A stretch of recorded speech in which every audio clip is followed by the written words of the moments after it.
What up, what up, what up? Hey, everybody, hope you're doing well. Hey, I just want to let you know, I know everybody can't always support and donate to the podcast, but hey, if you can do a one-time donation, I put up a Buy Me a Coffee link in this description of the podcast. So if you go to the description of the podcast, it'll be at the bottom, and you can just go to that link, and you can buy me a cup of coffee, or two if you want. And that would just help support the show, and I can wake up a little bit more and bring you more info. So thanks for listening to the podcast. If you can donate, that would be much appreciated. And let's get on to the show.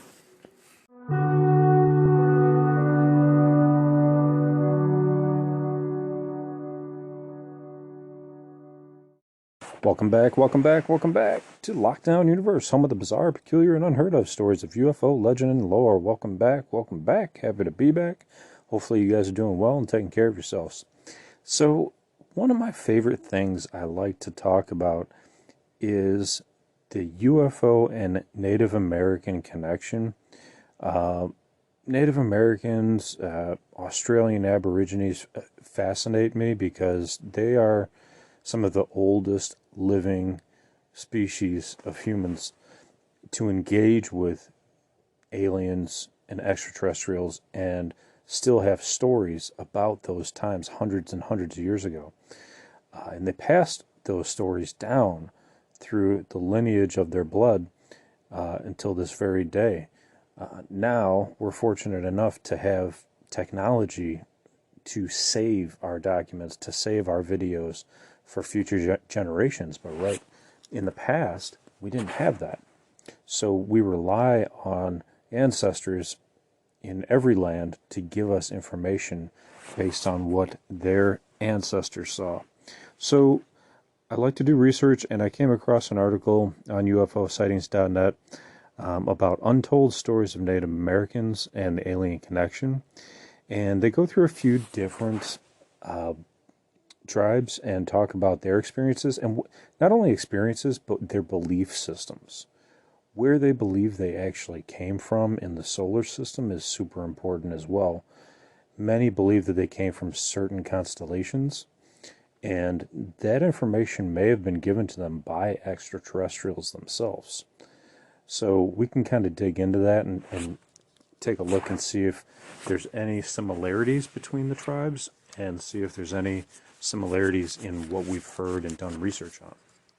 So in this article, they talk about before Europeans coming to the Americas, there was a variety of cultures that actually inhabited this land. Unfortunately, the near annihilation of Native Americans led to the disappearance of ancient knowledge that we might never recover, and that's so true. I mean, not only cultural knowledge, but spiritual knowledge, knowledge of the universe, knowledge of extraterrestrials, knowledge of who we are and why we're here. A lot of that information has been annihilated, unfortunately. But on a positive note, survivors managed to pass down stories about star people. It's a term that refers to groups of various beings from the sky who shared a connection with humans, who were worthy of their teachings.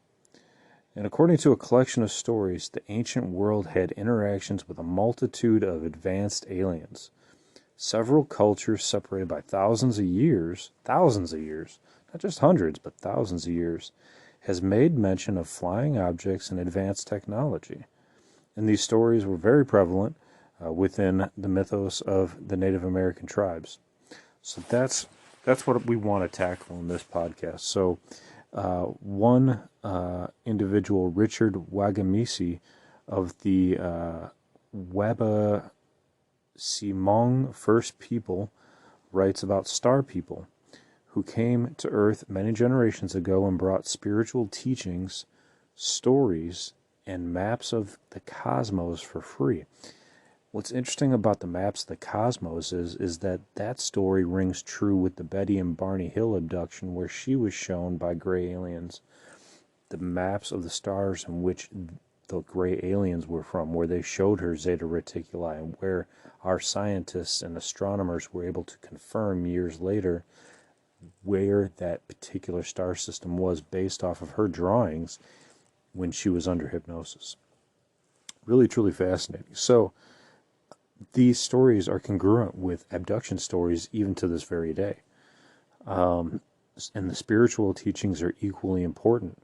Spiritual teachings, right? Like the teachings of Jesus 2,000 years ago, the teachings of Buddha, and many other spiritual leaders that have given us knowledge through the years, could have been taught by extraterrestrials. Richard described these creatures as kind and loving, and when they left, people say there was a loneliness like no other. So that's really interesting because it seems like there's a lot of individuals who talk about aliens like our space brothers, and then a lot of individuals talk about aliens as these evil creatures that abduct us. So it's interesting to review how different cultures approach the alien phenomena. Did they abduct Native Americans? We don't know that. We don't have that information yet. It's possible. It's definitely possible, especially with the cave drawings, cave paintings, and carvings from 30,000 years ago, which show natives fighting UFOs coming down to Earth and abducting what appeared to be a cow. So it's really fascinating there. Those cave drawings and cave carvings were in Americas as well as in Australia as well. So moving forward in this article, the peaceful Hopi people, that's Hopi, believe their ancestors actually originated from the Pleiades star system, and the Pleiades aliens' general demeanor is reflected in their lifestyle.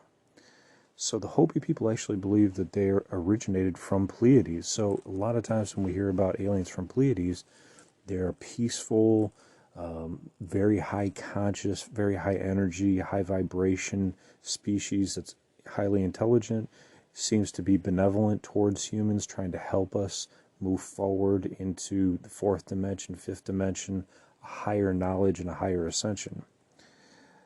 Moving forward, the Dakota legend refers to the similar star cluster but calls it Tiami as being the primal home for their ancestors.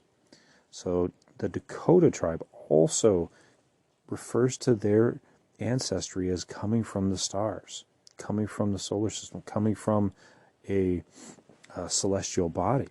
And now the Cree tribe believed that their ancestors arrived from the stars in the form of spirit, only to become humans on Earth. So there are some differences between different tribes. Some believe that we are biologically from the stars, different constellations, while other tribes believe that we are souls that have come from these star systems to be incarnated on Earth.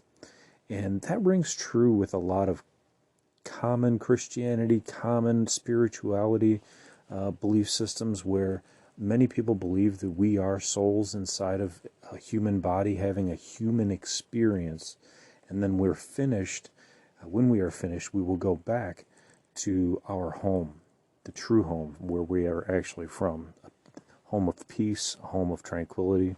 And then there are some people that believe after this there's nothing. So we're open to all different ideas here.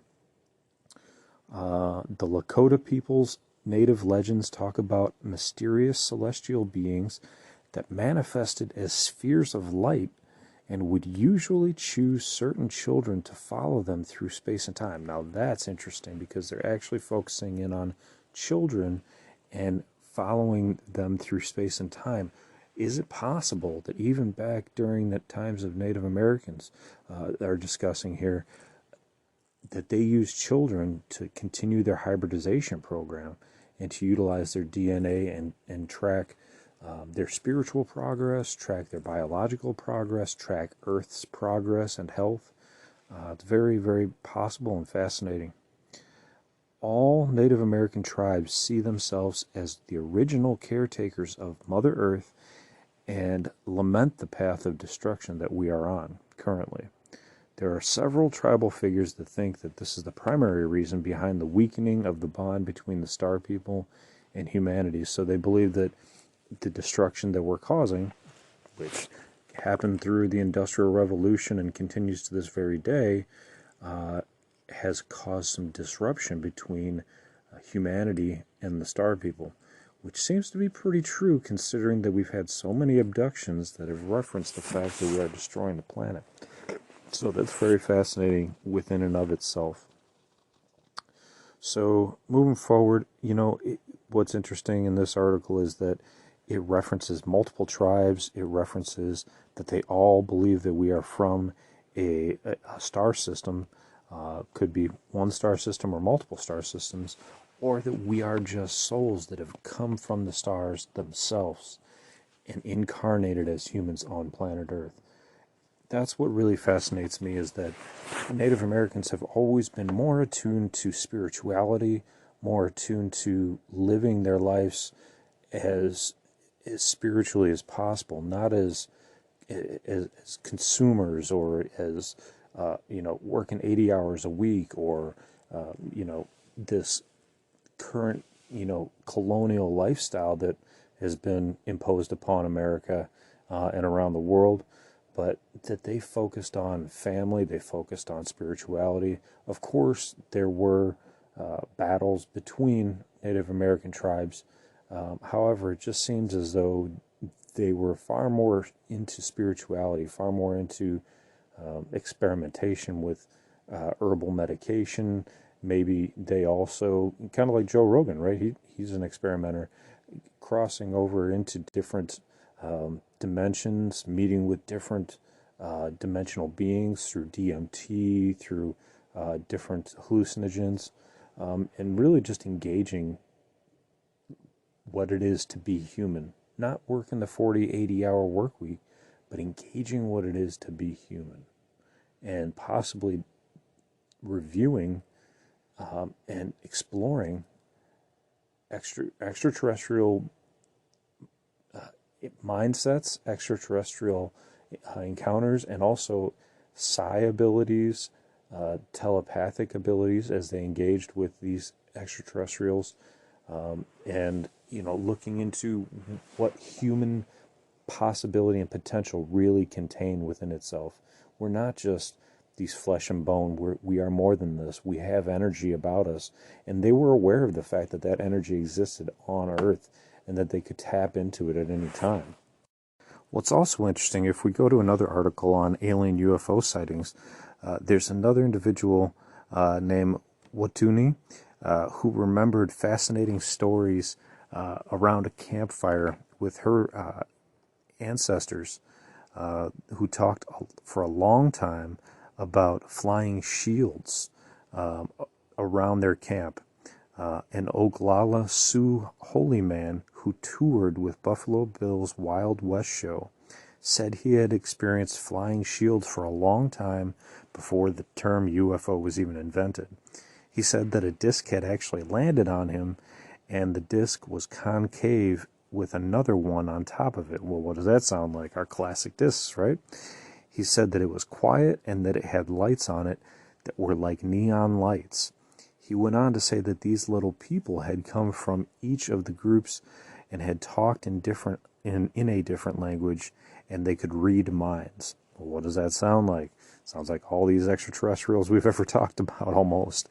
And their communication was silent, aka telepathic.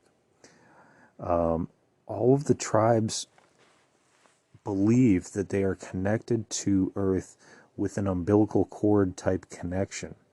So it's interesting that they talk about the umbilical cord connection, because many individuals who are capable of having out-of-body experiences state that they are still connected to their body through a silver cord. So if they have an out-of-body experience, if they're able to move into the astral realm, right, through meditation, through listening to binaural beats, state that once they exit their body, some of them see a silver cord that's attached to them, either through their head or through their belly button. So it's attached to their soul, and it's attached to the body. Very, very fascinating. I wonder if some of these references kind of cross over and overlap each other as these stories have stood the test of time.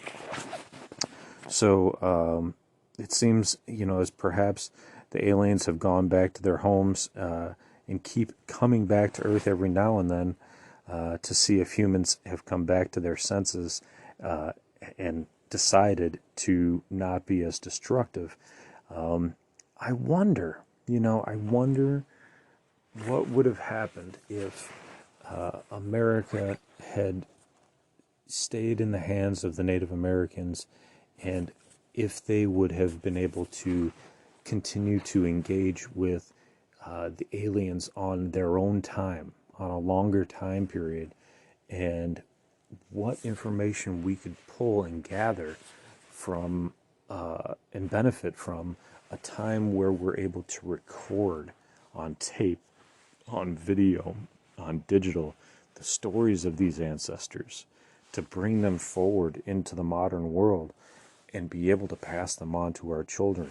The most important thing that we can do now is to record stories, your real stories, your experiences. Record them onto a platform that's not going to go away. Put them on your Google Photos. Put them on, some of these platforms that are nowadays that we think are going to last forever might not last forever. If you've ever gone on Vine, that everybody thought that thing was going to be around for forever. That thing died out. TikTok might die out. Facebook might die out. So you have to find a platform where you can keep your memories. Google Photos is a great one. Apple has their own library, so you can keep it on there. So it's, Samsung's got their own as well. So find something good where you can keep some of your ancestors' stories on. Give that phone to your children, and tell your children to give that phone to their children, and to maybe even transfer your files to your children's accounts so that they can continue to have these knowledge bases and these encounters and these pieces of education transferred down, recorded word by word, word for word, so that it's not the telephone game where one person reads one story and then by the 10th person that's heard it, it's a completely another story. No, when it's recorded and people can review it, it will become part of the permanent record. And then we will truly make progress in the UFO connection, as well as hopefully being able to retain some of these Native American stories engaged with spirituality and extraterrestrialism. I hope you guys enjoyed this podcast. I believe I'm going to wrap it up here. Of course, there's tons more content to talk about, and I will do my research to bring you more, but I will leave it here for now. What do you think about the Native Americans and their engagement with extraterrestrials? I remember, just in conclusion to wrap this up, I have maybe 2 or 3 other Native American podcasts where Native Americans have engaged with aliens and extraterrestrials in real time, and what we talked about, where there was a crash on one Native American's land, and he actually kept them safe in a barn, I believe it was, for a number of days until they could be rescued. And this was like more current in the last 100 years or so, because he was aware that the government would try to take them away. And I think they were tall white aliens. But yeah, you can go back into my archives and take a look at that podcast. Really fascinating. And I believe I've talked about a few other stories and engagements of different tribes as well. But every so often I want to revisit these, and if I find a new article, I like to bring it up for conversation. So hopefully you enjoyed it. Feel free to look back into the catalog for other stories. And I hope you guys are taking care of yourselves, following through on your hobbies and your goals and your dreams. And as always, continue to question the universe around you. It's a big universe, and we've got lots of questions. So until next time, guys, take care, and Lockdown Universe is out.